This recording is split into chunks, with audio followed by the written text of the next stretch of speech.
اسی طریقے سے یہ سمجھیے کہ جب دین کی اصل حقیقت جو ہے وہ کمزور پڑے گی، اس سے ذہنی رشتہ کمزور پڑے گا، دلی لگاؤ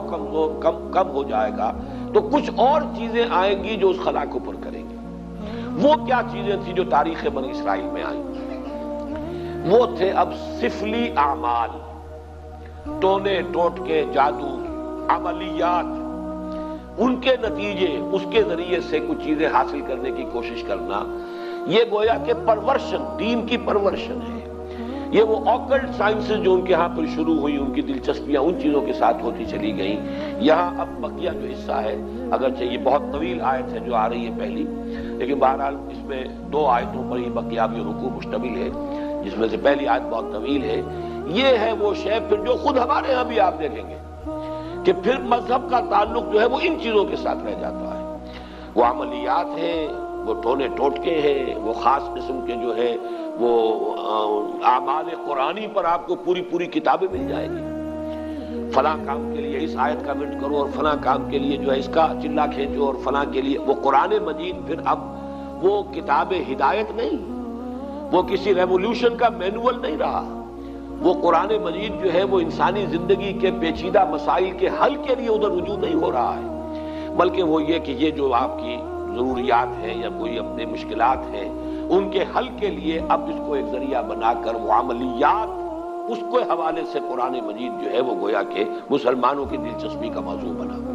تو گویا کہ جیسا کہ میں نے عرض کیا تھا کہ یہ ساری چیزیں وہ بتائی جا رہی ہیں کہ جو وہاں ہوئی ہمارے ہاں بھی ہوئی ہیں۔ جیسے کہ حضور نے فرمایا تھا صلی اللہ علیہ وسلم، لَتَتَّبِعُنَّ سُنَنَ مَنْ كَانَ قَبْلَكُمْ، تم لازماً ان لوگوں کی پیروی کرو گے کہ جو تم سے پہلے تھے، یہاں تک کہ اگر وہ کوہ کے بل میں گھسے تھے تو تم بھی گھسو گے۔ اور اس سے بھی آگے بڑھ کر آپ نے بات کہی، میں اسے نہیں دہرا رہا ہوں، دوبارہ بار میں بیان کر چکا ہوں۔ لوگوں نے پوچھا حضور کن کے بارے میں فرما رہے ہیں؟ کیا یہ الیہود والنصارہ؟ آپ نے فرمایا فمن، وہ نہیں تو اور کون؟ جو گمراہیاں ان کے آئیں تمہارے ہاں بھی آئیں گی، جو ان کو مغالطے ہوئے تمہارے ہاں بھی ہوں گے، جو من گھڑت عقائد انہوں نے ایجاد کر لیے تھے تم بھی ایجاد کرو گے۔ اور دوسری حدیث وہ ہے کہ جو حالات ان پر وارد ہوئے وہ تم پر بھی وارد ہوں گے، جیسے عذاب کے کوڑے ان پر پڑے تم پر بھی پڑیں گے، جیسے اللہ تعالیٰ کی طرف سے سرزنش ان کو ہوئی ہے مختلف مراحل پر ان کی تاریخ کے دوران، تمہیں بھی ہوگی۔ وہ تو پھر ایک مستقل موضوع ہے جس پر کہ یہ 2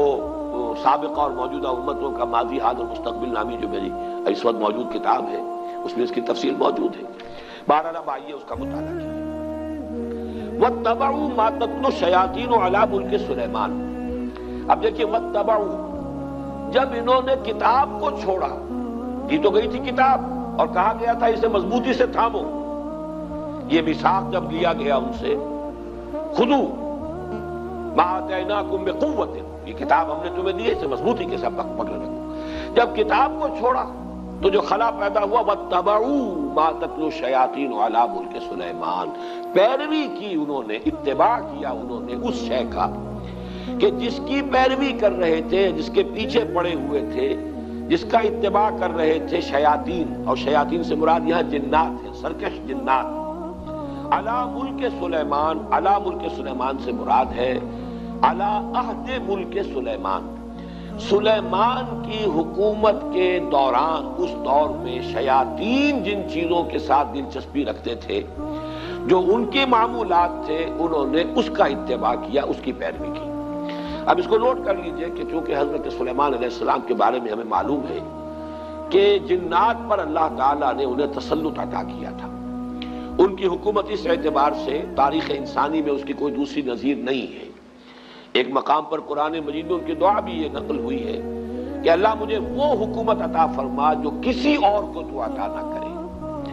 اللہ تعالیٰ نے ان کی دعا قبول کی ہے۔ تو جہاں تک تو ملکی تعلق ہے، دنیا کی عام سلطنت کے اعتبار سے ان کی سلطنت کوئی بہت بڑی سلطنت نہیں تھی، ان کی سلطنت کے حدود یہی تھے، دریائے نیل سے لے کر دریائے فرات تک، اور اسی کو یہ لوگ اسی لیے کہتے ہیں کہ ہماری میراث ہے، یہ گریٹر اسرائیل جو ہے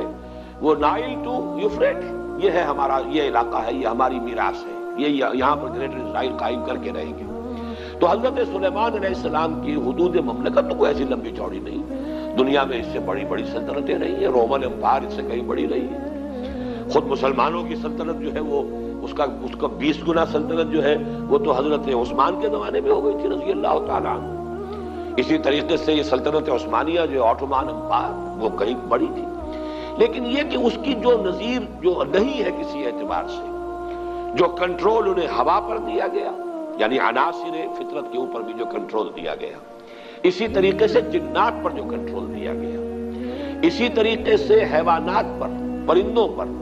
ان کو بھی استعمال کرنا، ان کی بولیاں جو ہیں ان کو بھی سمجھنا، یہ چیزیں ہیں در حقیقت ڈائمنشنز جو ہیں ان کے، جو اللہ تعالیٰ نے اقتدار انہیں عطا کیا تھا، اس کے ڈائمنشنز اتنے ہیں، ملٹی ڈائمنشنل، کہ اس کی کوئی دوسری نظیر نہیں ہے تاریخ انسانی کے اندر موجود۔ بہرحال اسی میں چونکہ یہ جنات بھی تھے، اس وقت گویا کہ انسانوں کا اختلاط ان جنات کے ساتھ رہا ہے،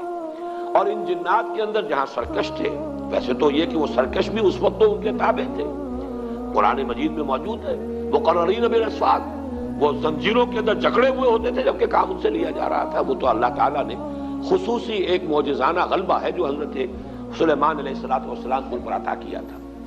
لیکن ان کا جو اختلاط رہا انسانوں کے ساتھ، اس میں ان شیاطین جن نے یہ عملیات اور سفلیات اور یہ دھندے جو ہیں، یہ ان کے ہاں گویا کہ چھوٹ لگ گئی ان چیزوں کی بنی اسرائیل کو اسی زمانے میں۔ وَاتَّبَعُوا مَا تَتْلُو الشَّيَاطِينُ، یہ لفظ تتلو کو بھی سمجھ لیجئے، یہ تلاوت کا لفظ بھی اسی سے ہے، تلا یتلو تلاوتن، اس کے معنی پڑھنا، اور تلا یتلو تلون، اس کے معنی ہے پیروی کرنا۔ جیسے کہ آتا ہے چاند جو ہے وہ گویا کہ پیچھے پیچھے آتا ہے سورج کے، والشمس وضحاها والقمر اذا تلاها، تلاها سورج کے پیچھے آ رہا ہے، تو اتباع کرنا، پیچھے پیچھے چلنا۔ اور جب ہم تلاوت کرتے ہیں تو گویا کہ دونوں معنی موجود ہوتے ہیں، اس لیے کہ تلاوت میں آپ پڑھ رہے ہیں، وہ تو تلا یتلو تلاوتن ہو گیا، اور تلاوت میں آپ ٹیکسٹ کو فالو کر رہے ہوتے ہیں، بلکہ بعض لوگ جو ہیں تو آپ نے دیکھا ہوگا ان کی انگلی بھی ساتھ ساتھ چل رہی ہوتی ہے، تو گویا کہ وہ ساتھ ساتھ ٹیکسٹ کو فالو کر رہے ہیں، تو یہ دونوں جو مفہوم اس میں شامل ہیں۔ وَاتَّبَعُوا مَا تَتْلُو الشَّيَاطِينُ عَلَىٰ مُلْكِ سُلَيْمَانَ، حضرت سلیمان علیہ السلام کے عہد حکومت میں شیاطین جن چیزوں کے اندر مصروف اور مشغول رہتے تھے، جو ان کے مشغلے تھے، جو ان کی دلچسپیاں تھیں، جس کی وہ پیروی کرتے تھے، اسی کی پیروی کی یہودیوں نے بھی، اور انہی سفلی اعمال کا جو ہے ان کے ہاں چرچا ہو گیا، چلن ہو گیا۔ وَمَا كَفَرَ سُلَيْمَانُ وَلَٰكِنَّ الشَّيَاطِينَ كَفَرُوا، یہاں پر یہ آگے بات بڑھانے سے پہلے اللہ تعالیٰ نے ایک وضاحت فرما دی ہے، اور سلیمان نے ہرگز شرک نہیں کیا، کفر نہیں کیا، بلکہ در حقیقت وہ کفر کرنے والے شیاطین تھے۔ وما کفر سلیمان ولکن الشیاطین کفروا، اور شیاطین تھے جنہوں نے کفر کیا، یعنی اگر اس کی نسبت سلیمان کی طرف کی جا رہی ہے تو غلط ہے۔ آپ کے علم میں ہوگا کہ ہمارے ہاں آج تک بھی یہ جو اعمال وغیرہ ہوتے ہیں نقش سلیمانی کے نام سے خاص تعویذ ہوتے ہیں، یہ وہی روایت چلی آ رہی ہے، حضرت سلیمان علیہ السلام کی طرف منسوب کیا انہوں نے، اور یہودیوں نے خاص طور پر بڑا بڑا ان کے اوپر الزام لگائے ہیں حضرت سلیمان علیہ السلام پر، اور ان کو جادوگر قرار دیا ہے۔ چنانچہ میں یہاں پہ آپ کو مولانا عبد الماجد دریابادی نے جو حوالے دیے ہیں، سلاطین جو ایک یعنی جو چیپٹر ہے تورات کا، اس میں حضرت سلیمان کے بارے میں یہ الفاظ موجود ہیں، اور جب سلیمان بوڑھا ہوا تو اس کی جوروؤں نے اس کے دل کو غیر معبودوں کی طرف مائل کر دیا، اور اس کا دل اپنے خدا کی طرف سے کامل نہ تھا۔ یہ بات حضرت سلیمان کے بارے میں تورات کہہ رہی ہے، معاذ اللہ۔ قرآن مجید میں آپ دیکھیں کہ اکثر و بیشتر ایسے جب جملے آ جاتے ہیں کہ جیسے کہ ایک بات چلتے چلتے اچانک ایک بات اللہ تعالیٰ فرما دیتے ہیں، اور اس وقت وہ آدمی کو اگر معلوم نہ ہو تو حیران بھی ہوتا ہے کہ اس بات کے کہنے کی یہاں چندہ ضرورت نہیں تھی۔ جیسے سورہ قاف میں ہے، ہم نے آسمان اور زمین اور جو کچھ ان کے مابین ہے 6 دنوں میں پیدا کیا، وَمَا مَسَّنَا مِن لُغُوبٍ، اور ہمیں کوئی تکان نہیں طاری ہوئی، ہم پر کوئی تکان طاری نہیں ہوئی۔ مسلمان اس کو پڑھتے ہوئے حیران ہو جائے گا کہ کون شخص ہوگا جو یہ گمان کر سکتا ہے کہ اللہ کو تکان بھی لاحق ہو سکتی ہے۔ تو ایسی بات کی تردید کی ضرورت کیا ہے؟ یہ بات کھلتی کب ہے؟ جب آپ تورات پڑھیں، وہاں لکھا ہوا ہے کہ اللہ تعالیٰ نے آسمان اور زمین 6 دن میں پیدا کیے اور 7ویں دن آرام کیا۔ اب یہ جو آرام کا تصور ہے، یہی ہے در حقیقت ویکینڈ جو چلا آ رہا ہے ان کے ہاں، یہ 6 دن کام کرو 1 دن آرام کرو، یہ تصور پوری مغربی تہذیب کا ویکینڈ کا تصور یہ ہے۔ کہ اللہ نے بھی آسمان اور زمین 6 دن میں پیدا کیے اور پھر 7ویں دن جو ہے اس نے آرام کیا، گویا کہ تکان لائق ہوئی۔ وہاں پر اب وہ چلتے چلتے وَلَقَدْ خَلَقْنَا السَّمَاوَاتِ وَالْأَرْضَ وَمَا بَيْنَهُمَا فِي 6 أَيَّامٍ وَمَا مَسَّنَا مِن لُغُوبٍ، ہمیں کوئی تکان تاری نہیں ہوئی۔ اسی طرح کا معاملہ یہاں ہے کہ چونکہ تورات کے مرتبین نے یہ سب کچھ کیا ہے، حضرت سلیمان علیہ السلام کے بارے میں میں آپ کو ایک اور جملہ سناتا ہوں، کیونکہ امام طبری نے اپنی جو ان کی علامہ ابن جریر طبری نے اپنی تفسیر میں اس کو نقل کیا ہے، وہ بھی میں سناؤں گا، لیکن ایک دوسرا اور بھی قول جو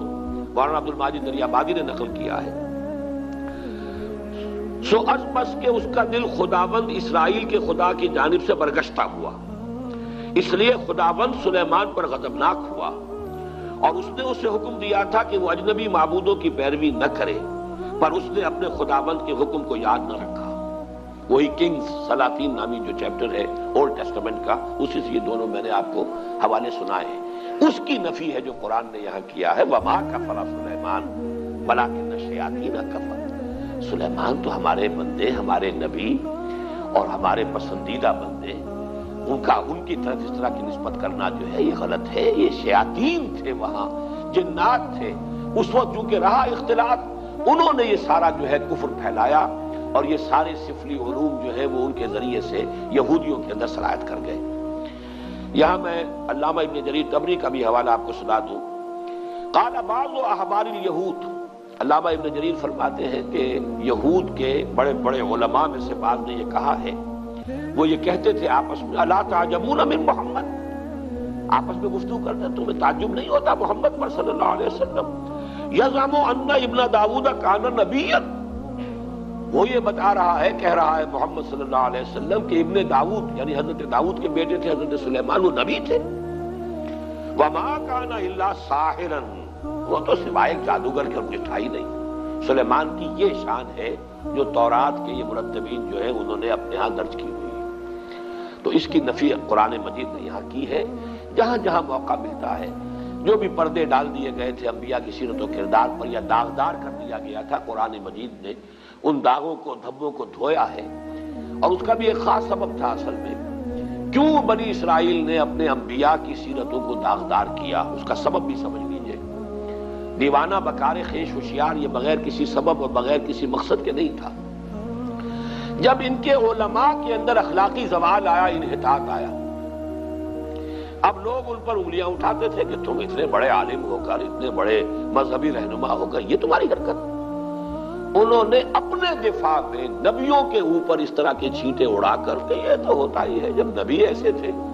تو اگر ہمارے ذریعے سے کچھ ہو گیا تو کون سی بڑی بات ہو گئی، ہم تو پھر نبی بھی نہیں ہیں۔ یہ اپنے آپ کو بچانے کے لیے در حقیقت، اور یہ اس کی مثالیں اور بھی تاریخ میں آپ کو ملیں گی، میں زیادہ تفصیل میں اس وقت نہیں جانا چاہتا، لیکن اس وقت صرف یہ وضاحت میں کرنا چاہتا تھا کہ وما کفر سلیمان ولکن الشیاطین کفروا یعلمون الناس السحر، وہ لوگوں کو سحر سکھاتے تھے۔ اب یہ سحر جو ہے، جو کہ شریعت محمدی صلی اللہ علیہ وسلم میں یہ کفر ہے، آگے آ جائے گا، اس کی وضاحت کی گئی ہے۔ جادو ہے تو حقیقت، لیکن جادو کرنا کفر ہے، اگرچہ اس میں اختلاف ہمارے بعض فقہا کا ہے کہ آیا سیکھا بھی جائے یا نہ جائے، یعنی اس لیے کہ بعض اوقات توڑ کرنا پڑتا ہے کسی جادو کا، تو اگر آپ اس فن کے واقف نہیں ہوں گے تو آپ اس کا توڑ کیسے کریں گے؟ اس حوالے سے تو رائے ہے کہ اس کی معلومات اس کے بارے میں حاصل کی جا سکتی ہے، لیکن بعض فقہا کے نزدیک اس کا سیکھنا کرنا تو ہے ہی ہے کفر، اس میں تو شک ہے ہی نہیں، خود جادو کرنا، لیکن جادو کا علم حاصل کرنا یہ بھی کفر ہے، یہ بھی ممنوع ہے، یہ بھی حرام ہے، اس لیے کہ ظاہر بات ہے کہ وہ ذریعہ کفر بننے والی شے ہے۔ یعلمون الناس السحر، اس کی اصل حقیقت کیا ہے وہ میں ذرا تھوڑی دیر میں آگے جو موضوع آ رہا ہے اس کے حوالے سے بات کروں گا۔ وما انزل علی الملکین ببابل ہاروت و ماروت، یہ ماں جو ہے اس کا عطف ہے واتبعوا ما تتلو الشیاطین، وہ ماں جو آیا تھا انہوں نے پیروی کی اس شے کی جو شیاطین جن جس مشغلوں کے اندر مصروف رہے تھے ان کی پیروی کی، اسی ماں پر، وما یعنی جو انہوں نے پیروی کی تھی ان کی، کہ جو حضرت سلیمان علیہ السلام کے زمانے میں شیاطین جو کچھ سکھاتے تھے اس کی پیروی کی۔ وما انزل علی الملکین ببابل ہاروت و ماروت، اور پیروی کی انہوں نے اس کی جو نازل کیا گیا 2 فرشتوں پر، جو ہاروت اور ماروت تھے بابل میں۔ یہاں پہلے میں چاہتا ہوں کہ جو مختلف آراء ہیں وہ بیان کر دوں۔ یہ ملکین جو ہے لام کے زبر کے ساتھ، یہ ہے ہماری جو معروف اور مشہور قرات ہے، دو فرشتے۔ لام کی زیر کے ساتھ اس کے معنی ہو جائیں گے دو بادشاہ۔ یہ دونوں قراتیں سلف میں موجود ہیں۔ جو لوگ اس کو ملکین پڑھتے ہیں اس کا مطلب یہ ہے کہ بابل کے دو بادشاہوں کا ذکر یہاں ہو رہا ہے کہ ان کا یہ شغل تھا جو بھی تھا، جس کا تذکرہ میں بعد میں کروں گا کہ کیا شغل تھا، لیکن ابھی صرف یہ نوٹ کر لیجئے کہ ہمارے ہاں کی مشہور قرات ملکین ہے، اور تقریباً مفسرین کا اجماع اس پر ہے کہ ملکین ہے، یہ فرشتے ہیں دو کہ جو بابل میں اتارے گئے تھے۔ وما انزل علی الملکین ببابل ہاروت و ماروت۔ اگر تو ملکین پڑھا جائے اس کو دو بادشاہ تو پھر اشکال بہت سے رفع ہو جاتے ہیں، پھر بہت سی چیزیں جو ہیں جو مسائل اس میں پیدا ہوتے ہیں تفسیری، ان کا حل ہو جاتا ہے۔ لیکن جیسا کہ میں نے عرض کیا، اگرچہ یہ قرات ہمارے ہاں ہے لیکن اکثر مفسرین کا اجماع یہی ہے کہ یہ ملکین ہی ہے اور یہ مراد اس سے فرشتے ہیں۔ بابل در حقیقت قدیم نام ہے ملک عراق کا، پورے ملک کا نام بھی بابل، اور اس کا جو صدر مقام تھا وہ بھی بیبیلونیا، وہ بھی بابل تھا۔ اسی کے نام سے پورا ملک جو ہے وہ پہچانا جاتا تھا۔ آج بھی اگر آپ مصر میں جائیں گے تو قاہرہ کو مصری مصر کہتے ہیں، مصر اصل میں قاہرہ ہے۔ گویا کہ اگر کسی سے پوچھا کہاں جا رہے ہیں، اگر آپ نے کہیں اسماعیلیہ میں یا کہیں اسکندریہ میں پوچھا کہاں جا رہے ہیں، مصر، یعنی مصر جا رہا ہوں، حالانکہ وہ مصر ہی میں ہے اس وقت، لیکن یہ کہ وہ قاہرہ کو مصر کہتے ہیں۔ اسی طریقے سے یہ بیبیلونیا، یہ بابل جو ہے یہ پورے ملک کا نام بھی تھا اور اس صدر مقام کا بھی۔ یہ صدر مقام جو ہوتا تھا یہ آج کے بغداد سے 60 میل جنوب میں اسی دریائے فرات کے کنارے پر یہ شہر آباد تھا بیبیلونیا۔ تو در حقیقت وہاں چونکہ اب یہ ذہن میں رکھیے کہ فلسطین مغرب میں ہے، شام کا علاقہ ہے، یہ عراق جو ہے یہ اس کے مشرق میں ہے، اس سے مشرق میں پھر ایران ہے۔ ان تین ملکوں کے ساتھ جو ہے معاملہ رہا ہے یہود کی تاریخ کا، کہ یہود پر جب نبوکدنضر جو تھا وہ بادشاہ تھا بیبیلونیا کا، عراق کا، اس نے حملہ کیا تھا 6 صدی قبل مسیح میں، اور اس کے بعد جو اس نے یہ یوں سمجھیے کہ تقریباً حضرت سلیمان علیہ السلام کے 300 برس بعد، حضرت سلیمان کا زمانہ تو یہ تو گویا کہ تاریخ بنی اسرائیل کا جو ان کا گولڈن پیریڈ ہے، سنہری دور، اس کا نقطہ عروج ہے حضرت سلیمان کا دور۔ حضرت سلیمان کے انتقال کے ساتھ ہی ان کی مملکت 2 حصوں میں تقسیم ہو گئی، 2 بیٹوں کے مابین، ایک شمالی اس کا نام اسرائیل تھا اور ایک جنوبی اس کا نام یہودا تھا۔ یہ 2 مملکتیں بن گئی حضرت سلیمان کے انتقال کے فوراً بعد۔ زوال شروع ہوا، پہلے وہ اسرائیل تباہ ہوا، پھر یہ یہودا بھی جو ہے تباہ ہوا ہے نبوکدنضر کے ہاتھوں، اور ہیکل سلیمانی مسمار ہوا، 6 لاکھ آدمی اس نے قتل کیے یہودی، 6 لاکھ کو قیدی بنا کر لے گیا۔ یہ جو قیدی بنا کر لے کر گیا ہے، اور یروشلم میں ایک متنفس باقی نہیں رہا۔ یہ کیپٹیوٹی کا دور جو تھا، اس دور میں انہوں نے جو عراق میں جادو وارا معاملہ تھا یہ وہاں پر جا کر سیکھ لیا۔ گویا کہ 2 آتشا ہو گیا یہودیوں کا معاملہ، یہ جنتر منتر، جادو، عملیات، سفلیات، آکلٹ سائنسز ان کی جتنی تھی۔ ایک تو یہ کہ جو پہلے سے فلسطین میں موجود تھا یہ معاملہ، یہ انہوں نے وہاں سے شروع کیا۔ حضرت سلیمان کے زمانے میں ان جنات سے سیکھ لیا۔ اب ظاہر بات ہے کہ مکھی کی سرشت ہے، وہ گندگی پر بیٹھتی ہے، جن کی مزاج کے اندر گندگی ہے وہ تو جہاں سے بھی ہوگا گندگی اس کو حاصل کر لیں گے۔ حضرت سلیمان کے زمانے میں وہ شیاطین جن سے حاصل کیا۔ اب کیپٹیوٹی کے دور میں انہوں نے مزید جو ہے عراق میں بھی جو بہت بڑا گڑھ تھا اس قسم کی چیزوں کا، وہاں سے بھی انہوں نے سیکھا۔ تو گویا کہ یہ تمام چیزیں ان کے اندر رچ بس گئی، ان کی شخصیتوں کے اندر، ان کے مزاج میں، جسے ہم محاورے میں کہتے ہیں گھٹی میں پڑ گئی۔ وما انزل علی الملکین ببابل ہاروت و ماروت، اور انہوں نے پیروی کی اس کی جو نازل کیا گیا 2 فرشتوں پر جو بابل میں تھے، ہاروت اور ماروت۔ اب یہ کہ وہ کیا نازل کیا گیا اس مسئلے کو سمجھ لیجئے۔ ایک رائے تو یہ ہے ہمارے ہاں، ایک تو خیر قصہ بیان ہوتا ہے، وہ قصہ تو ہمارے اکثر مفسرین نے، وہ یہود کی خرافات میں سے ہے، اس کو سب نے رد کیا ہے، لہذا میں اس کا تذکرہ بھی نہیں کرنا چاہتا۔ عام طور پر جو بات کہی جاتی ہے وہ یہ ہے کہ اللہ تعالیٰ کی چونکہ ایک سنت ہے کہ کسی قوم پر عذاب سے پہلے پھر آخری امتحان، کوئی آخری ٹیسٹ، آخری فتنہ کہ جس سے ان کے اندر کتنی کچھ خباثت آ چکی ہو وہ ظاہر ہو جائے. اس کے لیے آزمائش کے لیے اللہ تعالیٰ مختلف صورتیں پیدا فرماتے ہیں. جب ان کے ہاں ان چیزوں کا رواج بہت ہو گیا تو اللہ تعالیٰ نے 2 فرشتوں کو انسانی شکل میں بھیجا، اور وہ فرشتے جو ہیں وہ ان کو کچھ وہ جادو وغیرہ کی تعلیم دیتے تھے، لیکن کہہ دیتے تھے دیکھو یہ کفر ہے، ہم فتنہ ہیں، مت سیکھو.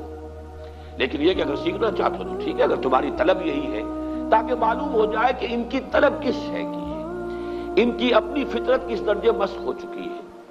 اتمام حجت کے لیے کہ بات واضح ہو جائے، جیسے کہ قرآن مجید میں آتا ہے مختلف مواقع پر کہ اللہ تعالیٰ ان کی رسی دراز کر رہا ہے. کیوں کر رہا ہے؟ تاکہ جو ان کا خبث باطن ہے پورے طور پر ظاہر ہو جائے، تاکہ پھر یہ پوری طرح سزا کے مستوجب ہو جائے، مستحق ہو جائے.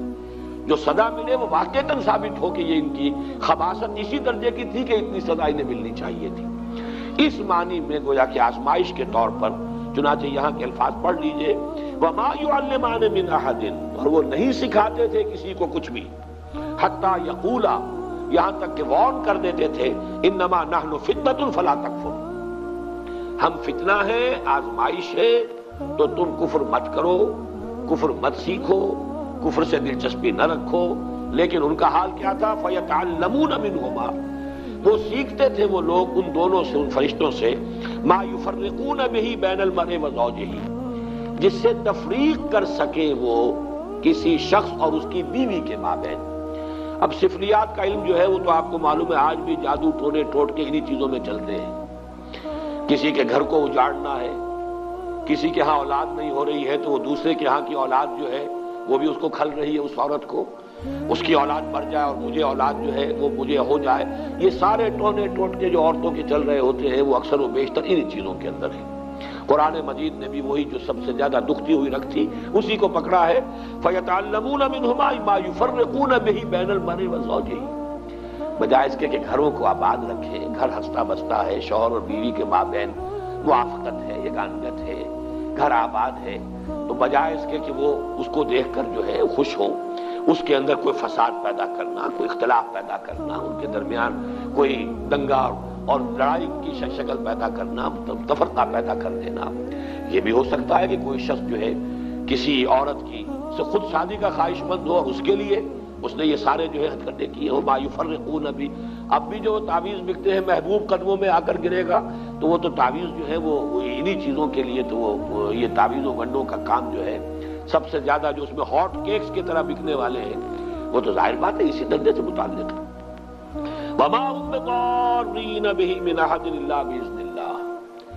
حالانکہ نہیں تھے وہ ضرر پہنچانے والے کسی کو اس کے ذریعے سے مگر یہ کہ اللہ کے حکم سے. توحید کا تقاضا یہ ہے کہ کسی شے میں کسی تاثیر کو مستقل نہ مانا جائے جب تک کہ اللہ کا اذن نہ ہو.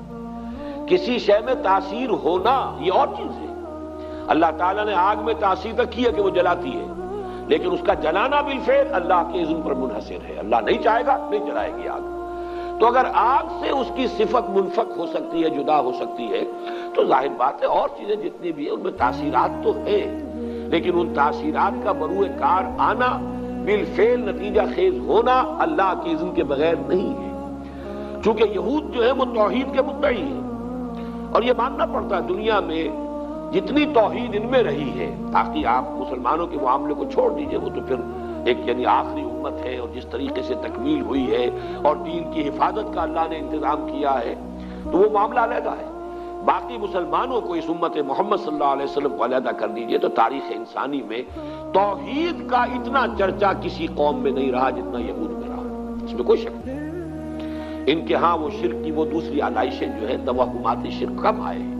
لیکن یہ کہ ان معاملات کے اندر اللہ تعالیٰ نے اسی لیے حوالہ دیا کہ توحید کے اگر قائل تھے تو اس کا تو نتیجہ یہ نکلنا چاہیے کہ کسی شے میں کوئی تاثیر بغیر اذن رب اس کا کوئی ظہور نہیں ہو سکتا، نتیجہ خیز نہیں ہو سکتی. لہذا ان معاملات کے اندر دلچسپی لینا در حقیقت توحید کے منافی ہے. وَيَتَعَلَّمُونَ مَا يَضُرُّهُمْ وَلَا يَنفَعُهُمْ، اور وہ سیکھتے تھے وہ چیزیں جو انہیں نقصان پہنچاتی تھی، فائدہ نہیں پہنچاتی تھی. وَلَقَدْ عَلِمُوا لَمَنِ اشْتَرَاهُ مَا لَهُ فِي الْآخِرَةِ مِنْ خَلَاقٍ، حالانکہ وہ خوب جانتے تھے کہ جو کوئی بھی ان چیزوں کو اختیار کرے گا، خریدے گا، ان سے دلچسپی رکھے گا، اس کا آخرت میں کوئی حصہ نہیں۔ یعنی شریعت موسوی میں ان چیزوں کو حرام کر دیا گیا تھا اسی طریقے سے جس طریقے سے کہ شریعت محمدی میں جادو حرام ہے۔ میں اس کا بھی حوالہ آپ کو سنا دوں گا۔ وَلَبِئْسَ مَا شَرَوْا بِهِ أَنفُسَهُمْ لَوْ كَانُوا يَعْلَمُونَ، اور بہت بری شے تھی وہ جس کے عوض کے انہوں نے اپنے آپ کو فروخت کر دیا۔ یعنی دنیاوی مفادات، دنیاوی لذتیں، جو بھی دنیا کی گھٹیا آرزویں، خواہشات ہیں، ان کے عوض اپنے مستقبل کو، اپنی آخرت کو، اپنی ابدی زندگی کو برباد کیا۔ وَلَبِئْسَ مَا شَرَوْا بِهِ أَنفُسَهُمْ، گویا کہ اپنے آپ کو بیچ ڈالا، اپنے آپ کو جہنم کا ایندھن بنا دیا ان چیزوں کے لیے، ان کی طلب میں، ان کے حصول کے لیے۔ لَوْ كَانُوا يَعْلَمُونَ، کاش کہ یہ جانتے ہوتے، انہیں علم حقیقی حاصل ہوتا۔ وَلَوْ أَنَّهُمْ آمَنُوا وَاتَّقَوْا لَمَثُوبَةٌ مِّنْ عِندِ اللَّهِ خَيْرٌ، اور اگر اس کے برعکس وہ ایمان اور تقویٰ کی روش اختیار کیے رہتے۔ اب یہ گویا کہ مجھ سے اور آپ سے بھی کہا جا رہا ہے اور امت مسلمہ سے کہا جا رہا ہے کہ بجائے ان چیزوں میں دلچسپی رکھنے کے، اگر ایمان، تقویٰ، جہاد، احسان جو اللہ نے دین کے لیے، جو یہ مقامات جو ہیں، مقامات بلند جو تمہارے لیے جن کا راستہ کھول دیا ہے، ان کی طرف توجہ رکھو، ان گھٹیا چیزوں کی طرف کوئی میلان نہ ہو، کوئی توجہ نہ ہو۔ وَلَوْ أَنَّهُمْ آمَنُوا وَاتَّقَوْا لَمَثُوبَةٌ مِّنْ عِندِ اللَّهِ خَيْرٌ، تو جو بدلہ اور ثواب اور اجر اللہ کی طرف سے ملتا کتنا بہتر ہوتا۔ لَوْ كَانُوا يَعْلَمُونَ، کاش کہ انہیں معلوم ہوتا۔ میں نے وہ جو عام اس کی جو ایک تفسیر ہے اس کے حوالے سے تو یہ بات پوری کر دی۔ اس موضوع پر یہ کہ کیا چیز تھی جو نازل کی گئی تھی فرشتوں پر، ہاروت اور ماروت پر، اگر انہیں فرشتے ہی مانا جائے جیسا کہ اکثر مفسرین کا اجماع ہے۔ اس موضوع پر میں سمجھتا ہوں کہ مولانا امین احسن اصلاحی صاحب نے جو رائے ظاہر کی ہے وہ بہت مضبوط ہے، قوی ہے، اور وہ یہ ہے کہ اصل میں ایک علم وہ بھی ہے جسے ہم کلمات کی تاثیرات کا علم کہتے ہیں، روحانی اثرات، جیسے مادی چیزیں ہیں، میٹر ہے، فزیکل کمپاؤنڈز ہیں، کیمیکل کمپاؤنڈز ہیں، ہر شے کی اپنی پراپرٹیز ہیں، ان کی تاثیرات ہیں۔ ایسی کلمات کے بھی کچھ خواص ہیں، جیسے آپ کو معلوم ہے ساؤنڈ ہے، آواز ہے، اس کی اپنی ایک تاثیر ہے۔ ایک آواز ہے کہ جس سے طبیعت کے اندر انشراح پیدا ہو جاتا ہے، خوشی ہوتی ہے۔ آخر یہ موسیقی میں کیا ہوتا ہے؟ وہی آواز ہے، کسی اور آہنگ میں آئی ہے، دل افسردہ ہو جاتا ہے، غم کی کیفیت طاری ہو جاتی ہے آواز۔ آواز ہی کی تاثیر وہ بھی ہے، آواز ہی کی تاثیر یہ بھی ہے۔ اسی طریقے سے کلمات، ان کی کچھ تاثیرات ہیں۔ ایک تو معنی ہے، اس لفظ کے یہ معنی ہے، اس لفظ کے یہ معنی ہے، اس لفظ کے یہ معنی ہے، اس لیے کہ ہم نے ان الفاظ کو وضع کیا ہے کچھ چیزوں کا مسمى بنا کر۔ یہ گھڑی ہے، یہ اینک ہے،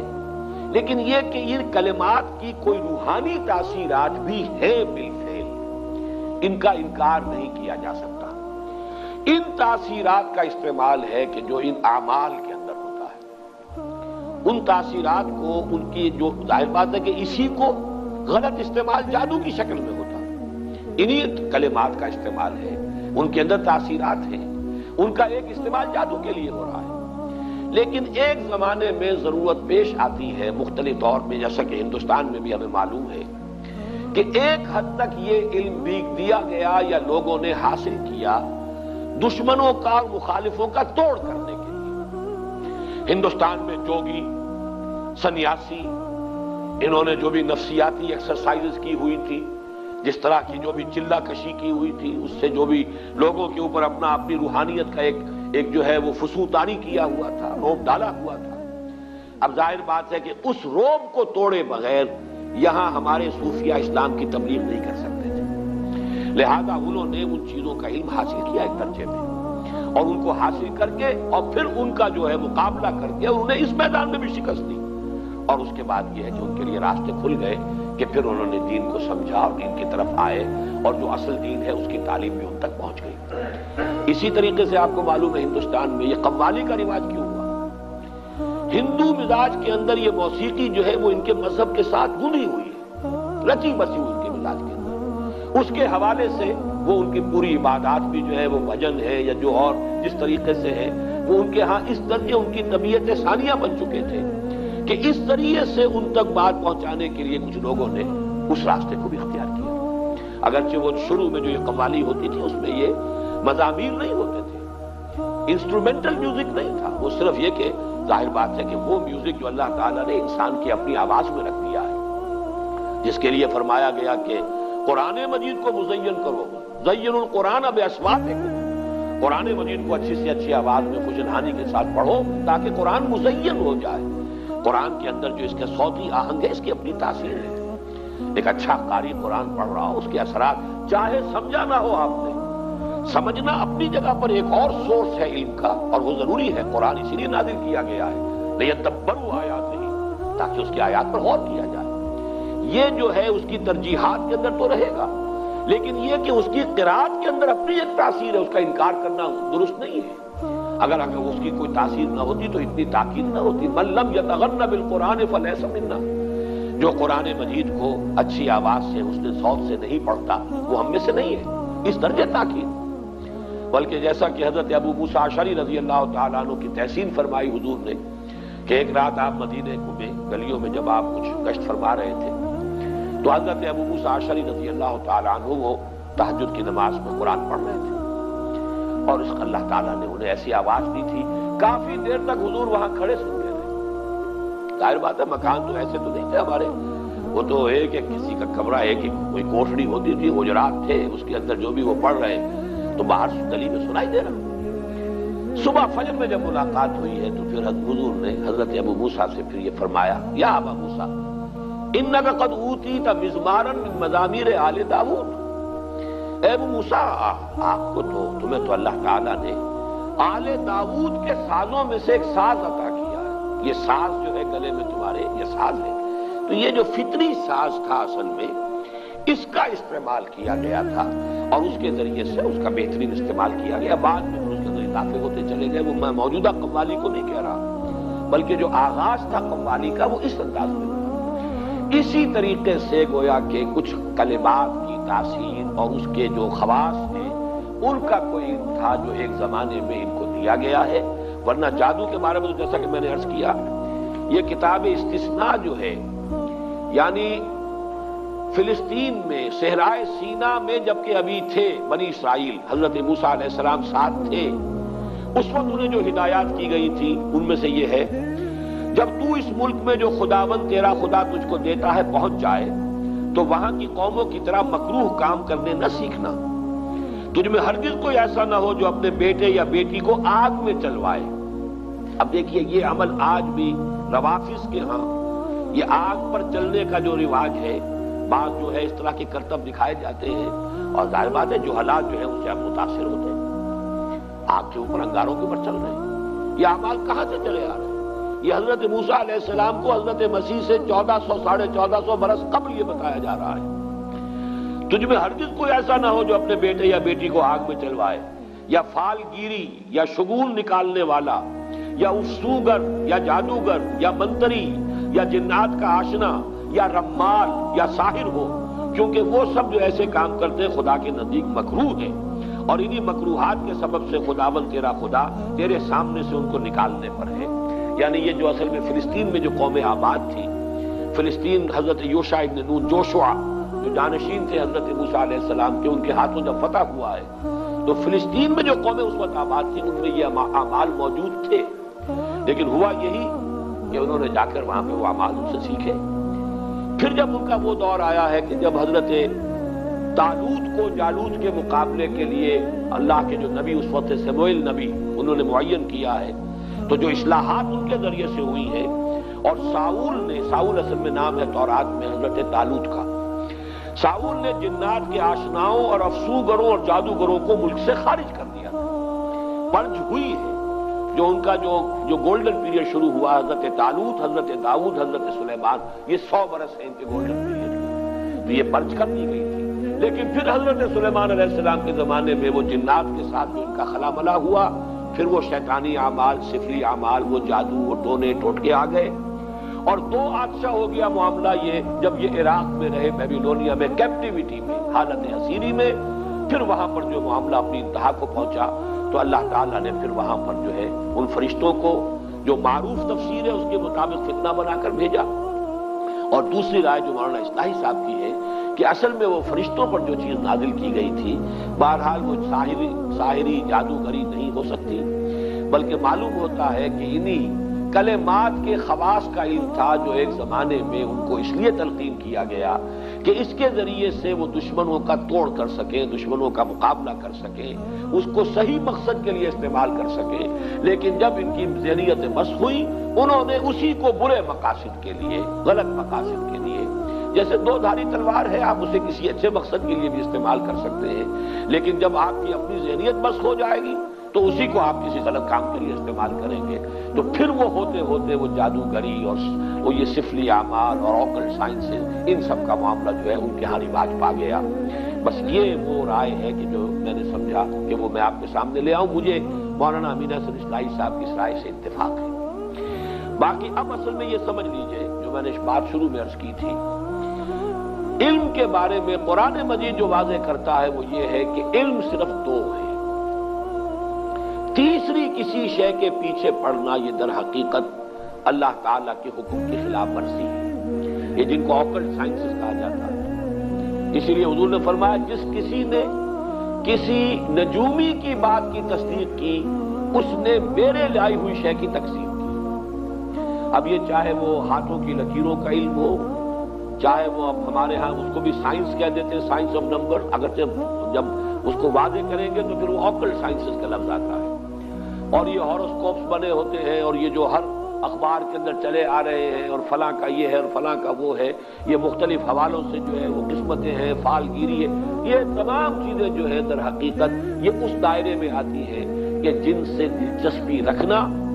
گویا کہ دین کے مقاصد کے برعکس ہے۔ حضور کے وہ الفاظ ان سب کے اوپر آئیں گے،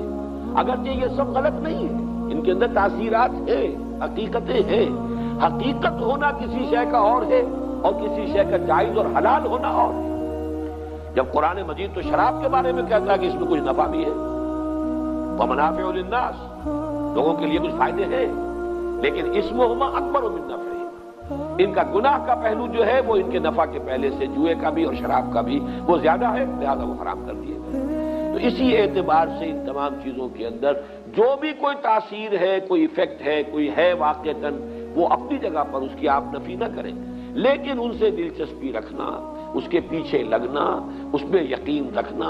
یہ چیزیں جو ہے پھر انسان کے اندر جس طرح کا ایک وہمی سا مزاج پیدا کر دیتی ہیں، پھر اس کے اندر سے وہ عمل کی جو ایک قوت ہے اور ایک ارادہ اور عزم، اس کو جس طریقے سے دیمک جو ہے لکڑی کو کھا جاتی ہے، اس طریقے سے یہ دلچسپیاں پھر انسان کے اندر سے اس عزم اور ارادے اور جد و جہد اور عمل، اس سے انسان کو جو ہے بیگانہ کر دیتی ہیں۔ تو ان کو ہمارے ہاں حرام قرار دیا گیا۔ تو علم دو کون سے ہیں؟ یا ایک علم وہ ہے جو آپ نے تجرباتی علم حاصل کیا، ان السمع والبصر والفؤاد کل اولئک کان عنہ مسئولا، اسی لیے وہاں فرمایا گیا ولا تقف ما لیس لک بہ علم، مت پیچھے پڑو، مت دلچسپی رکھو ان چیزوں سے جس کے لیے تمہارے پاس کوئی علم نہیں ہے، اس لیے کہ علم کے لیے اللہ تعالیٰ نے تمہیں جو ذرائع دیے ہیں، ان السمع والبصر والفؤاد کل اولئک کان عنہ مسئولا۔ اور اس مرتبہ جو منتخب نصاب کا درس میں نے مکمل کیا ہے، میں واضح کر چکا ہوں اپنی رائے کہ فؤاد کا ترجمہ جو عام طور پر دل کیا گیا مجھے اختلاف ہے۔ میرے نزدیک فؤاد جو ہے در حقیقت وہ یہ عقل ہے،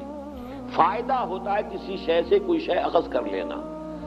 آپ نے دیکھا ہوگا پرانے زمانے کی کتابوں میں کوئی چیز لکھی گئی، اس کے بعد فے کا ایک نشان ڈال کر اب کوئی آگے جملہ آ رہا، فے یعنی فائدہ۔ اس بات سے یہ ایک نتیجہ یہ نکل رہا ہے، اس کو پلے باندھتے چلو، یہ فائدہ جو ہے یہاں سے حاصل کر لو پھر آگے بڑھو، تو وہ فے لگا ہوتا فائدہ کے لیے۔ فائدہ کیا ہے کہ آپ نے جو بھی سینس ڈیٹا آپ کو حاصل ہوا اور آپ نے اس کو پروسیس کر کے اسے نتیجہ نکالا، یہ ہے در حقیقت یہ فؤاد کا کام ہے، یہ ہے انسان کا ایکوائرڈ نالج، اکتسابی علم۔ دوسرا علم ہے وحی کا جو اللہ کی طرف سے گیون ہے، یہ ریویلڈ نالج ہے، اس کے لیے ہم قرآن اور سنت، اس لیے کہ سنت کو ہم سمجھتے ہیں کہ وحی جو ہے وحی جلی بھی ہے، وحی خفی بھی ہے۔ حضور صلی اللہ علیہ وسلم کو قرآن بھی دیا گیا ہے اور اللہ تعالیٰ کی طرف سے آپ کو اور بھی وحی خفی ہوتی تھی، اور وہ آپ کو جو سنت سے جو چیز ثابت ہو جائے گی یا وہ ہے اور یا پھر وہ شے جو ہمارے تجرباتی علوم اور ہماری عقل اور ہماری سمع اور بصر کے نتیجے میں جو چیز حاصل ہوئی۔ یہ دو علم ہیں، ولا تقف ما ليس لك به علم ان السمع والبصر والفؤاد كل اولئک کان عنہ مسئولا. یا علم ہے قرآن اور سنت کا علم، یا اس سے استنباط، اس سے استدلال. عقل یہاں بھی لگے گی، اجتہاد جو ہے وہ عقل ہے. قرآن اور سنت کی بنیادی جو چیزیں ہیں ان سے استنباط کرنا، استدلال کرنا، قیاس کر کے نئی صورتحال کے بارے میں حکم جو ہے اس سے نکالنا، یہ عقل کا استعمال ہو جائے گا. لیکن سورسز یا ریویل نالج، وہی خفی ہے وہی جلی. لیکن وہی خفی نبی کی، کسی اور ولی اللہ کی وحی خفی جو ہے وہ حجت نہیں ہے. کوئی بڑے سے بڑا ولی ہو، بڑے سے بڑا اس کا کشف ہو، بڑی سے بڑی اس کو جو ہے وہ بشارت ہو گئی ہو، دین میں حجت نہیں ہے. حجت اللہ کی کتاب اور اس کے رسول صلی اللہ علیہ وسلم کی سنت. اور ادھر ان السمع والبصر والفؤاد، ان دو کے علاوہ تیسرا یہ سارا دائرہ جو ہے، یہ چاہے اپنی جگہ پر اس میں کوئی تاثیرات ہیں، حقیقت ہے، لیکن یہ کہ یہ چیزیں جو ہے ممنوع ہیں، جس کو کہ یہاں پر کفر کے درجے میں کہا گیا وما کفر سلیمان ولکن الشیاطین کفروا. اور جو آخری الفاظ تھے وَلَقَدْ عَلِمُوا لَمَنِ اشْتَرَاهُ مَا لَهُ فِي الْآخِرَةِ مِنْ خَلَاقٍ. میں نے آپ کو کتاب استثناء ڈیوٹرانومی کا وہ اقتباس بھی سنا دیا ہے، جو حضرت موسیٰ علیہ السلام کے زمانے میں انہیں کہہ دیا گیا تھا کہ ان چیزوں کی طرف نہ جانا، ان سے دلچسپی نہ لینا. ان کے علم میں تھا یہ کہ جو کوئی بھی ان چیزوں سے دلچسپی رکھیں گے، ان کی پیروی کریں گے، ان کے درپے ہوں گے، ان کا آخرت میں کوئی حصہ نہیں. وَلَبِئْسَ مَا شَرَوْا بِهِ أَنفُسَهُمْ. لیکن انہوں نے ان چیزوں میں مشغول ہو کر، ان میں دلچسپی لے کر برا انجام اپنے لیے خرید لیا، اپنی جانوں کو فروخت کر لیا بڑی بری شے کے لیے. لَوْ كَانُوا يَعْلَمُونَ. کاش کہ انہیں معلوم ہوتا. وَلَوْ أَنَّهُمْ آمَنُوا وَاتَّقَوْا لَمَثُوبَةٌ مِّنْ عِندِ اللَّهِ خَيْرٌ. اور اگر وہ ایمان اور تقوی کی روش پر قائم رہتے تو اللہ کی طرف سے اجر و ثواب بہت بہتر رہتا. لَوْ كَانُوا يَعْلَمُونَ. کاش کہ وہ جانتے.